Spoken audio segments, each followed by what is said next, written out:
tago.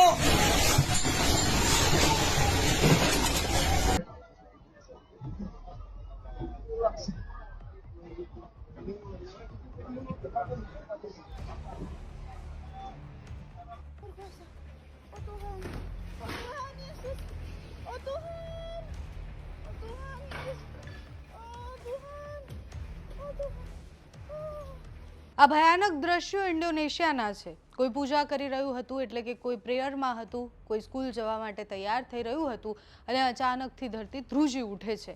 ભયાનક ભૂકંપ આવે છે, તીવ્રતા 7.7ની। નમસ્કાર, આપની સાથે હું છું પાયલ।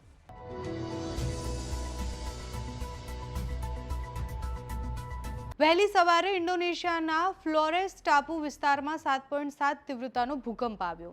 યુએસજીએસ અનુસાર ભૂકંપની જે તીવ્રતા હતી એ ખૂબ વધારે હતી। આશરે 68 કિલોમીટર દૂર સમુદ્રની નીચે 10 કિલોમીટર ઊંડાણમાં એનું કેન્દ્રબિંદુ હતું। ભૂકંપના જોરદાર આંચકા બાદ અત્યાર સુધીમાં 2 લોકોના મૃત્યુની પુષ્ટિ થઈ ગઈ છે અને અનેક લોકો ઘાયલ છે, કારણ કે જે દ્રશ્ય આવ્યા છે એમાં દેખાય છે કે કાગળની જેમ ઇમારતો પડી રહી છે। ભૂકંપ બાદ સ્થિતિ વધારે ચિંતાજનક એટલે છે કારણ કે વિસ્તારમાં એક પછી એક આફ્ટર શોક અનુભવાયા છે। એ પણ 5.9, 5.6, 6.1ની તીવ્રતાના આંચકા છે, એટલે લોકોમાં હજી પણ ભય છે। સમુદ્રની નીચે ભૂકંપના જે આંચકા હતા એટલે કે સમુદ્રની નીચેનું કેન્દ્રબિંદુ હતું એટલે દરિયાકાંઠાના વિસ્તારોમાં સુનામીની ચેતવણી જાહેર કરી દેવામાં આવી। જોકે થોડા કલાકો બાદ ચેતવણી હટાવી પણ લેવામાં આવી।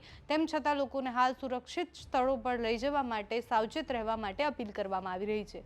ભૂકંપની અસર એટલી ભયાનક હતી કે અંદાજે આસપાસના જેટલા પણ વિસ્તારો હતા એ બધા જ વિસ્તારો ધ્રુજી ઉઠ્યા હતા। સાથે જ અત્યારે ત્યાં વહેલી સવારે જ્યારે ભૂકંપ આવ્યો ત્યારે સેમિનરીમાં સવારની પ્રાર્થના થઈ રહી હતી। છત એકદમથી ધરાશાયી થઈ, એના પછી હોસ્પિટલોમાં અફરાતફરી મચી ગઈ। સાથે જ દર્દીઓ જે છે એમને બહાર હોસ્પિટલની કાઢી અને ત્યાં ટ્રીટમેન્ટ આપવામાં આવી। એના સિવાય પણ ત્યાંથી ભાગદોડના દ્રશ્ય સામે આવ્યા। અમુક લોકો પોતાના કામ પર જઈ રહ્યા હતા, અમુક લોકો પ્રાર્થના કરી રહ્યા હતા અને અચાનકથી ધરતી ધ્રુજવા લાગે છે। ફ્લોરેસ ટાપુના મોટાભાગના ભૂકંપના આંચકા અનુભવાયા। પ્રારંભિક અહેવાલો પ્રમાણે અનેક ઇમારતોને નુકસાન થયું। સિક્કાના રહેવાસીઓએ જણાવ્યું કે આંચકા આવતા જ લોકો જીવ બચાવવા માટે ઊંચી ઇમારતોએ પહોંચી ગયા। મોમેર બંદરના ટર્મિનલ વેઇટિંગ રૂમમાં પણ નુકસાન થયું, એના પણ દ્રશ્યો સામે આવ્યા। ઇન્ડોનેશિયામાં વારંવાર આટલા શક્તિશાળી ભૂકંપ કેમ આવે છે? એટલે ઇન્ડોનેશિયામાં આપણે સતત એવા સમાચારો સાંભળતા રહીએ કે ત્યાં ભૂકંપ આવે છે। તેનું સૌથી મોટું કારણ છે ring of fire. Indonesia A Pacific ring of fire વિસ્તારમાં આવેલું છે અને આ વિસ્તારમાં પૃથ્વી અનેક મોટી ટેક્ટોનિક પ્લેટ જે હોય છે એકબીજાની નજીક સતત હલનચલન કરતી હોય છે। જ્યારે એક પ્લેટ બીજી પ્લેટની નીચે સરકે કે અથવા તો પ્લેટ ભારે દબાણ બનાવે ત્યારે પૃથ્વીની ઉપર એ જે પણ ઉર્જા આવતી હોય એ ભૂકંપ સર્જતી હોય છે। ઇન્ડોનેશિયાની આસપાસ સમુદ્રની નીચે પણ આવી ટેક્ટોનિક પ્લેટો છે જે હલચલ કરતી હોય છે, એ સક્રિય હોય છે। ભૂકંપનું જોખમ ત્યાં સતત રહેતું હોય છે। સમુદ્રમાં મોટા ભૂકંપ આવે અને પાણીના સ્તર અચાનક વધારે થઈ જાય એવું પણ ત્યાં થતું હોય એટલે ત્યાં સુનામીનો ખતરો પણ ખૂબ વધારે રહેતો હોય છે।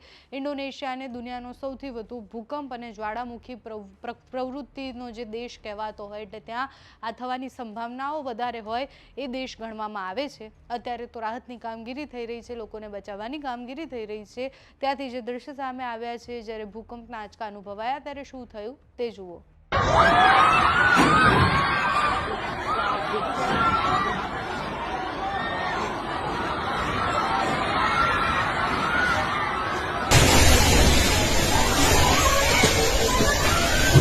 Tago.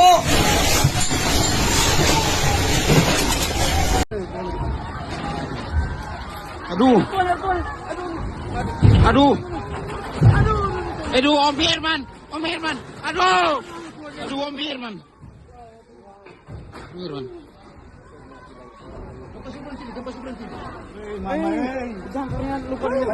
Jangkar.